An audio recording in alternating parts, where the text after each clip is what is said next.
जालना नांदेड समृद्धी महामार्ग होतोय। एकूण 179 किलोमीटरची लांबी आहे। परभणी 4 तालुके, नांदेड जिल्ह्यातला 1 तालुका, जालन्यात 3, 87 गावातून महामार्ग जाणार आहे वगैरे वगैरे। 14,000 कोटी रुपये एवढा खर्च होता। आता तो वाढून 22,000 कोटी झालाय। अधिसूचना निघून 4 वर्षे झाली अध्यक्ष महोदय, पण शेतकऱ्यांना अजून मोबदला मिळालेला नाही। अध्यक्ष महोदय, शेतजमिनीचे मूल्यांकन 2017 पासून वाढलेले नसल्याने आता मिळणाऱ्या मावेजामध्ये व बाजारभावामध्ये खूप मोठी तफावत आहे।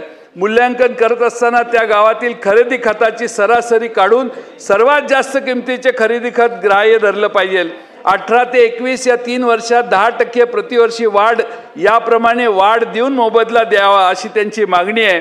मागच्या झाडांच्यासाठी देखील कोविड काळात वेगळे दर, डाळिंबाला 3400, सीताफळ 750, आंबा 8 ते 10,000 कमी करण्यात आलेलं होतं। आता ते वाढवलं पाहिजे। जुने मुंबई नागपूर समृद्धी महामार्गात द्राक्ष फळझाडास 11,900, डाळिंबाला 17 ते 18,000 रुपये झाड देण्यात आलेलं होतं।